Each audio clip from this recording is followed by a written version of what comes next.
And we close out this episode with Oniken, another game I'm playing for the first time. I'm playing this on the Switch. I bought it on a whim when it was on sale as a double pack with Odalis for a couple quid and thought it might make a good game for this episode. The game takes place in a world ruined by a great war. A single military organisation has managed to take control of the world with an army of cybernetic soldiers called the Oniken. There is a resistance fighting against them, but they can't do it alone. They need the help of a living legend, the unstoppable warrior, Zaku. My only option at the beginning is Mission 1. We start with a mission briefing from the leader of the resistance army, General Zhukov. He tells Zaku that their hidden base has been attacked. They're trying to hold back the enemy while also evacuating survivors. The enemy has reached the base's mainframe area. Zhukov has already sent a self-destruct order to the mainframe, but their signal is being blocked.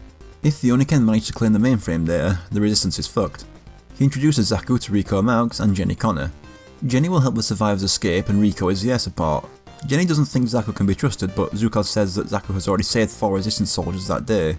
Zaku's job is to destroy the device blocking the signal. Thus starts Mission 1, Resistance Base.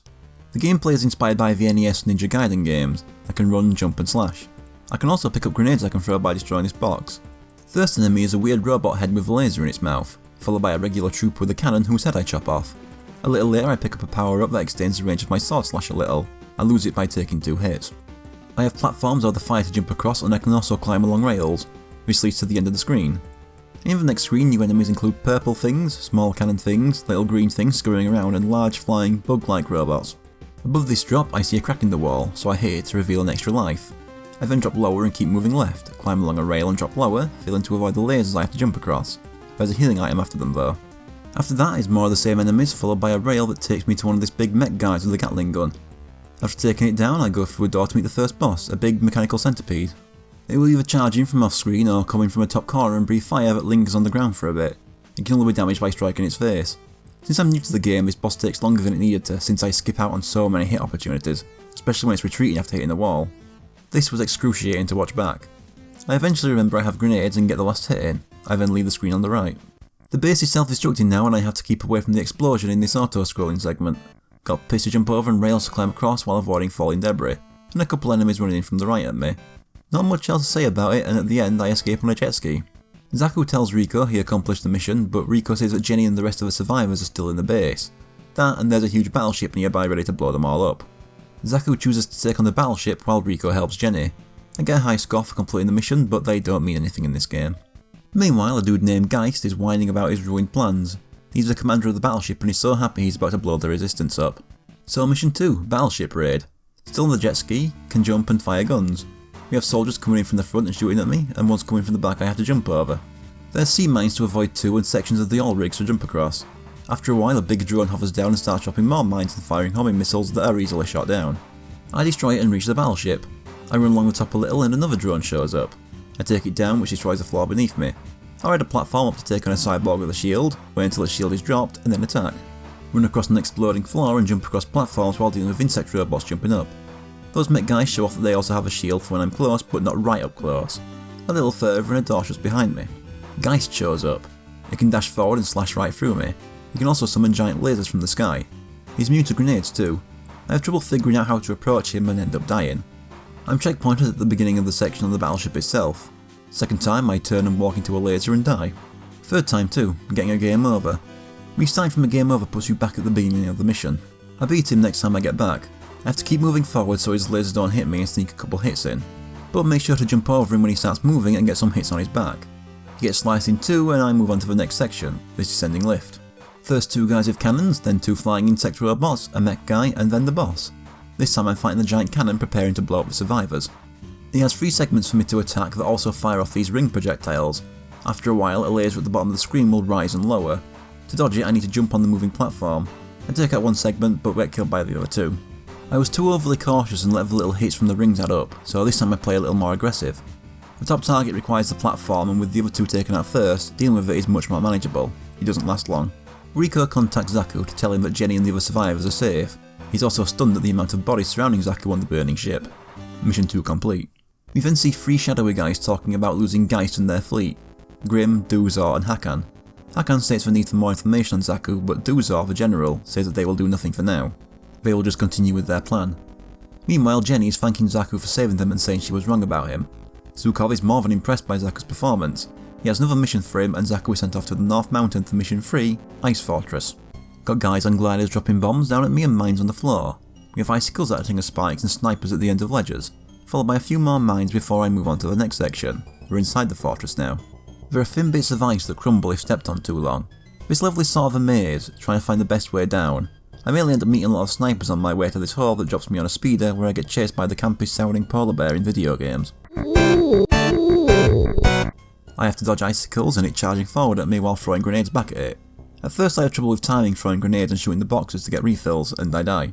After getting a few hits in on my next try, the polar bear is revealed to be another robot, but while trying to avoid it I jump into spikes and die again. I destroy it next time. This leads me to the third section of this mission. This section is mainly running across a lot of thin ice until I reach 4 platforms at the end. Then the boss of this mission appears, a gigantic mech. The only way to damage it is to hit the cockpit. It can send out flames that target you for a bit before descending. If they touch one of the platforms, they destroy a bit of it.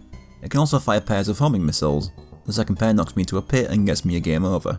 And even when I get back, it's the missiles that kill me again. Second time I screw myself over. The flame took out this one ice block here, so when I landed here trying to avoid missiles, I couldn't get back up, leaving the next flame to take out the ground under me and kill me. On my next attempt I try timing my jump so that the flames just go into the pits.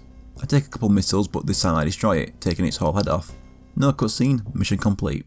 We next see Grim, Hakan and Duzor talking about Zaku destroying their weapons research lab. They get an image of him and Hakan recognises him. He and Zaku came from the same clan and had the same master.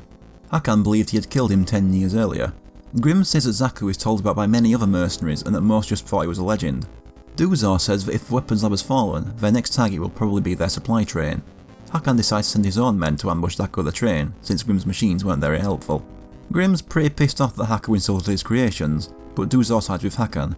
He also knows a group of men, the Dogs of War, led by a dude called Hay, that could help with the ambush. Grim still intends to prove himself too. Mission 4, Enemy Supply Route.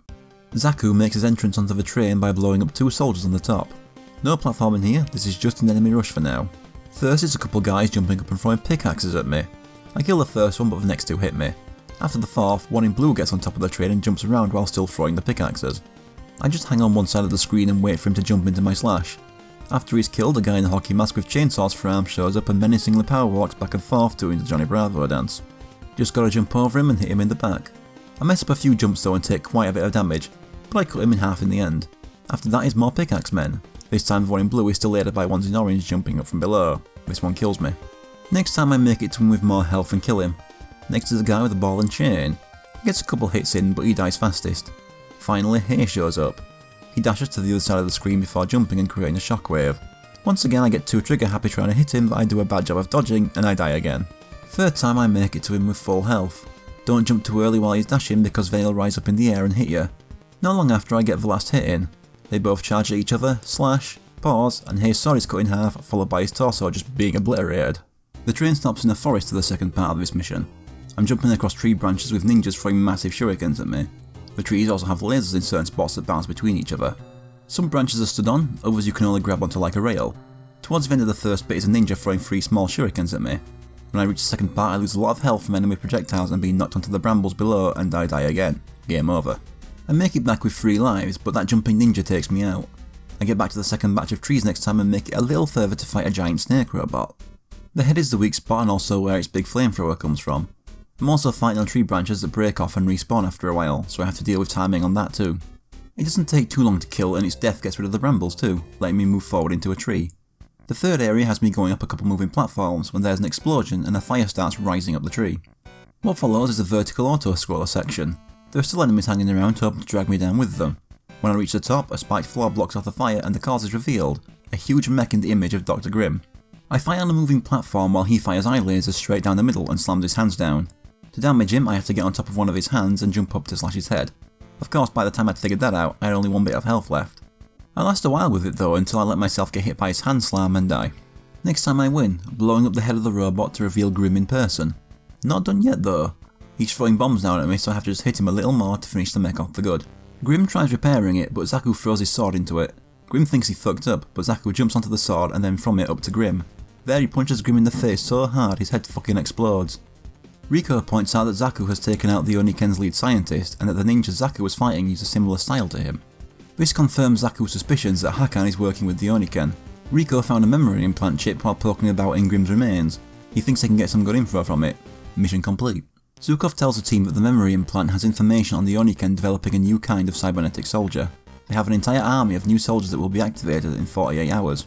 The good news is that the intel team had the coordinates to the Brain Palace, their main headquarters, so they're gonna get in there and take them out before that can happen. Zaku's job is to disable their mainframe, while Jenny and Rico disable the factory. Mission 5, Brain Palace. I'm dropped off in the ruins of the city and get moving. A lot of returning stuff here. Mines, ninjas, the weird purple things with gun mouths, shield cyborgs. I reach a gate firing rings and get ganged up on by 3 insect machines. They kill me.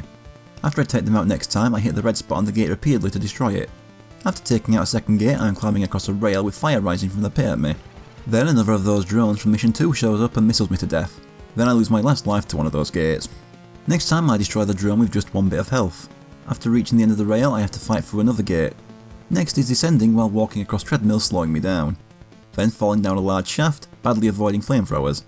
At the bottom, a large mech with a long skull and an arm cannon shows up. It can fire both missiles and flames, plus it has a force field if I get too close. First I blow up its legs, then arms, and then the rest of it. This opens a door inside and leads to the next area. The big thing for this section is the gigantic laser. You can hear it charging 3 times before it goes off. I assume it's an instant kill, but I never got touched by it. Along the way are big blockades that take quite a few hits to break. There's of course some teasing items to make you question if you want to risk the instant kill. I choose to go for them. You can actually use up your sword power up to enter berserk mode, which makes you temporarily invincible and stronger, but I always get hit before it can be fully triggered. They start giving you really annoying combinations of enemies to stress you out and risk getting yourself blown up. I got really bitter over this one ninja and kept wasting health trying to kill it until giving up, moving on and getting killed by the next set of enemies. I get back to this spot next time though and take out the source of the laser. After it the level starts looking more alienish. Gotta descend more floors, but one of the purple running machines from Mission 1 gets me and kills me. I'm ready for it next time. At the bottom I have to deal with more treadmills when that mini-boss from the first section is being repeatedly dropped down while missing limbs. I get stuck killing them and die trying to jump over. Game over and all the way back to the beginning of the mission. I make it back here with 2 lives and just jump over the robots and keep moving. He tries to trick me with another, but I saw it coming. But then I died because the platform with the treadmill turned out to be going the other way and it ran me straight to my doom. Even being prepared for it next time, it still wiped me out. That's another game over. Get back 7 minutes later with 2 lives yet again, and this time I make it across. I climb across another rail and make it to another boss. This red eyeball thing moves around the screen and bounces off the walls. Makes me think of Spore Spawn from Super Metroid. It has a laser attack that goes in a circle around the arena, but because I'm not used to its patterns yet, it kills me. When it comes to it moving, just timing jumps well and using the rails should help. With the lasers it's being quick enough to register whether it's firing clockwise or anti-clockwise and moving accordingly. The good moments are when you lure it into moving perfectly horizontal so you can just duck under it. Once it's dead, the mission still isn't done. Got more rails, flamethrowers and treadmills to deal with. There's moving platforms to jump across too. I've got to say, I recorded this back in late April and I forgot this mission was this long. Once the moving platforms are done, it's treadmills this high up above the level. Falling here would be painful, good thing I didn't. After that there's just a couple more platforms, a big drop and another of those mini bosses. But this one has all its parts like the first time. This time I have the sword power up so it's much easier. Once it's dead, I get back outside where I finally meet it with Hakan. He mainly just runs at me and slashes, which he can get away with because he has slightly longer reach than me. After a few hits he glows red, using my own berserk mode against me. Makes sense with them being from the same clan. Sometimes he'll also jump up to a rail I can't reach and throw shit down at me. Good thing I had full health. I was too paranoid about a game over to think about learning his pattern and instead outdamaged him. Hakan reveals Zaku's real name as Kage while saying he never expected him to defeat him. Zaku simply responds by saying that Kage is dead. Hakan killed him 10 years ago. Hakan asks if that was what he was doing the last 10 years, simply waiting for this day. Zaku says that Hakan killed his father, their master, and Hakan says it was because he only cared about protecting their village, and they could have used their power to rule the world.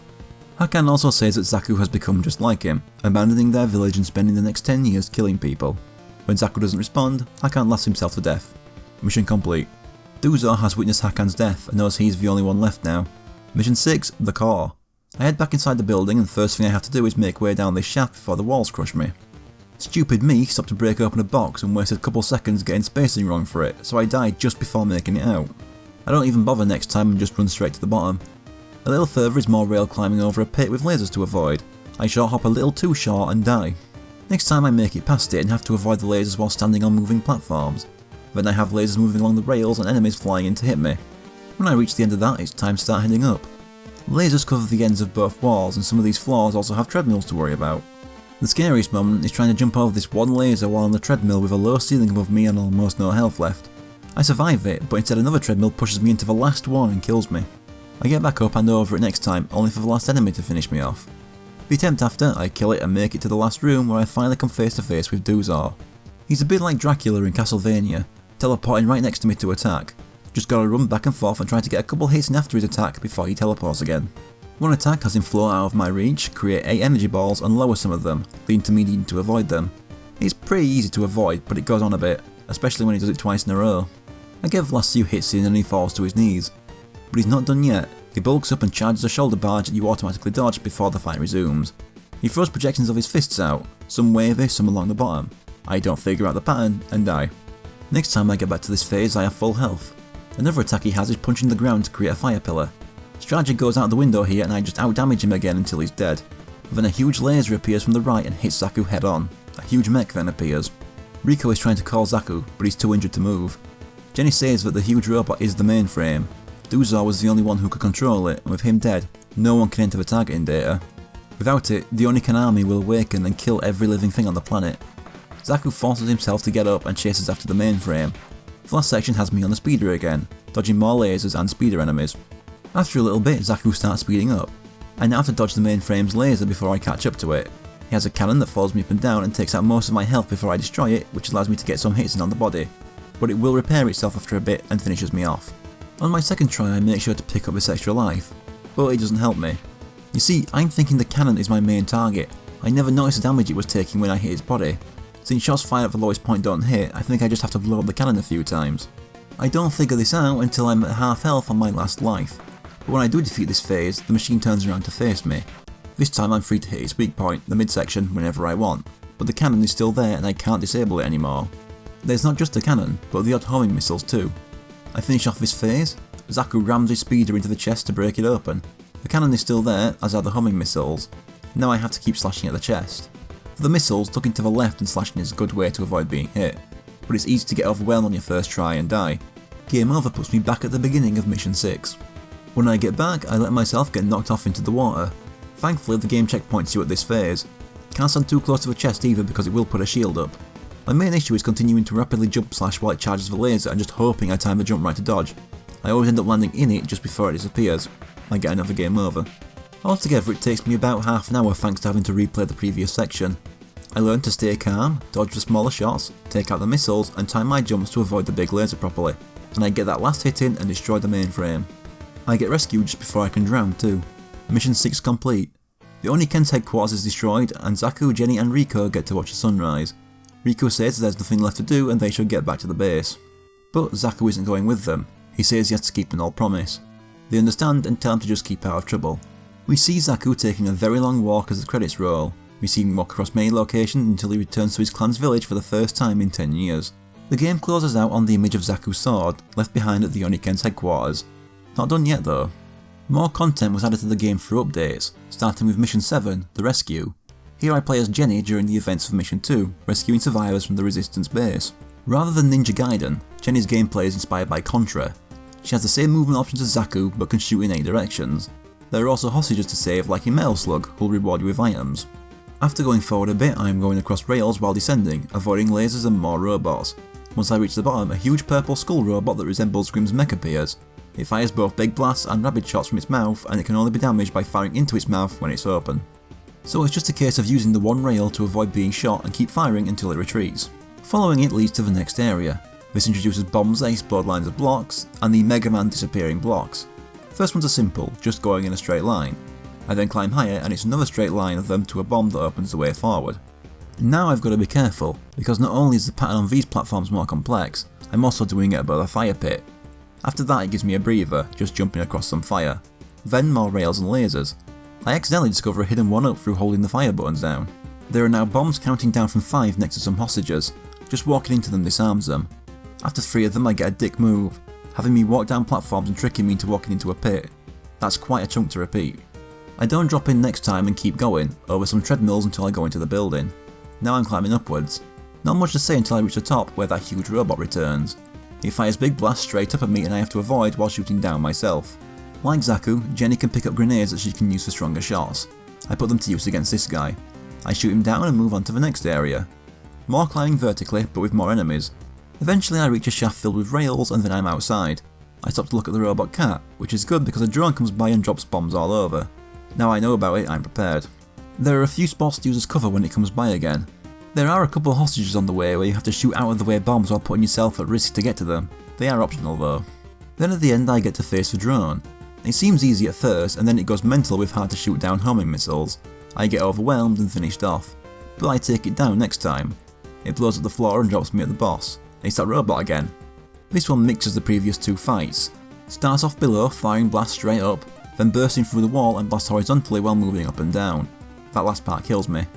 The next attempt I make it back with even less health and get killed by the first shot. Game over. That's quite a lot to redo. I make it back with only one life left and just keep calm, spamming missiles until it blows up. That's mission 7 complete, but I'm still not done. Next is boss rush. Gotta get through all bosses with just one life. I get through the centipede and Geist with minimal damage, but the cannon gets a lot of hits in and I die landing on its laser. Start again from the beginning. I get past it next time.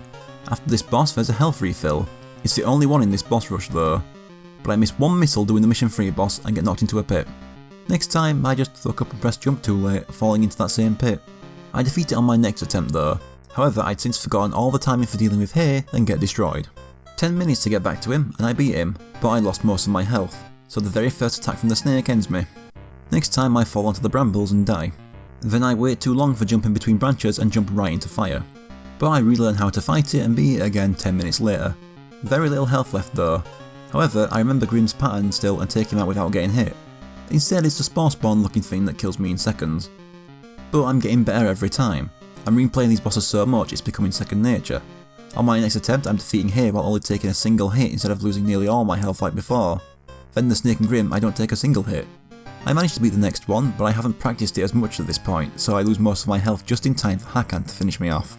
But I'm still getting better. The very next attempt I finished the eyeball thing at full health, so I have some leeway in learning Hakan's patterns without worrying about dying in 2 hits. So I learn it's possible to hit him in a loop of repeatedly jumping over me while I keep whacking him. It even works with his berserk mode. Duzor is still fresh in my mind, so his first phase I take out quickly. However, his second is still a problem for me. It was quite demoralising losing that progress, so it took me an hour and 3/4 to get back to Duzor, but the very first attack from his second form kills me. I was so determined to figure out the pattern of those projectiles that I made it all the way back up to Hakan without taking a single hit. This also meant I could save that healing item for later and take on Duzor with almost full health. I work out the pattern of his punch projectiles. I duck, jump, jump, and duck. Then he follows up his 3 fire pillars with 2 grounded punches, and his shoulder charge is 9 blinks before I jump to dodge that. Despite figuring that out, fear of losing my progress again has me acting impatient and dying once again. When I reach him again 20 minutes later, I have only 1 block of life left, so I have no chance. But next time I get there with more health. I'm calmer, his pattern is burned into my mind. I still don't have the timing to dodge everything, but this time I finally beat him. Now only the mainframe is left, and mercifully it's just the final phase. But I was a hit from death from any of his attacks and the giant laser kills me. That was gutting. Takes another half an hour to get back there. I think I've got it down, but I jump just a little too early when it starts charging the laser and I land right in it. Another 25 minutes later I make it all the way back to Duzor having only taken 1 or 2 hits, so I can pick up that health and take on the mainframe with full life. I'm on a roll. However, I keep fucking up the timing on that laser and lose my last 3/4 of health in the space of about 10 seconds. Next time I get there, I don't even have the health to survive a single attack. It's that laser every time. I don't get hit by the smaller blasts, or the missiles, or jumping into the shield, always the laser. Next time I'm there with half health. I can only survive 2 lasers and the first gets me early on. And once again, I jump too early and die. But through all these repeated attempts, I'm getting better. First time I lost to Duzor, it would take ages to get back to him, but then I would make it to him in just about every attempt eventually. The same was true for the mainframe. A few tries to get back, but now I'm doing it every time. After 4.5 hours drilling these boss patterns into my head, my next attempt is finally my successful one. I'm congratulated on becoming a true warrior, but I'm still not done yet. All I have left is hardcore mode. Here I have 1 life. Now I assume this just means 1 life and I'll have to restart the level. I think I can do that. But as I learn when a mech shoots me into a pit during mission 2, it's 1 life for the entire game. Well, if I can learn to memorise all the boss patterns in one go, I can do the same for the entire game too, right? Well, I'm so used to the boss patterns that regular enemies are killing me now. This mode isn't entirely without mercy though. The extra lines are still hidden in stages and you can still pick them up. So on my 3rd attempt it's the polar bear that kills me because I haven't had to deal with it in a while. 4th attempt gets me to ball and chain man in mission 4 before I fail again. 5th try I'm so worn out Hay kills me. I wound up taking a break after an hour straight of this. Even after that, mission 4 is just being a huge roadblock for me. But on my 7th attempt at this, I get past it. This time I make it all the way up to mission 5 before this drone at the rails kills me. That drone is my biggest enemy throughout this. I just never managed to figure out a good pattern to it. 8th attempt I'm an idiot and jump right into the brambles before the dying snake gets rid of them. On my 9th attempt I managed to get to mission 5 while building up 4 lives, only for that fucking drone to take out all 4 of them. 10th time I make it back with 5 lives. I actually take out the drone first time but jump too early at the end of the rail and fall in a pit. I was not happy. Despite that, I make it through to mission 6 with 3 lives left. I lose a single life to Duzar, but beat him next time, leaving me with 2 lives for the mainframe. Well, 3 thanks to the extra life here. When I make it back to the final phase, I'm back down to 2 lives and I die because I'm still making the same mistake with the laser. I'm getting a lot of hits in with my last life, but in the end, I choke and jump into the barrier, losing all that progress. I was devastated, but for my 11th attempt, I was determined.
beating hardcore mode, I get one more scene after the credits, showing Hakan still alive with Duzar's head. And that's Oniken. I enjoyed this game well enough my first time playing, but those boss rush and hardcore modes are what really got me to enjoy it. Despite the stress, I could feel myself getting better and I really learned to appreciate the game more. It's one of the few cases where an optional harder mode will affect the game's ranking just to how much it got me to like the game more. Except for that drone in Mission 5, fuck that guy.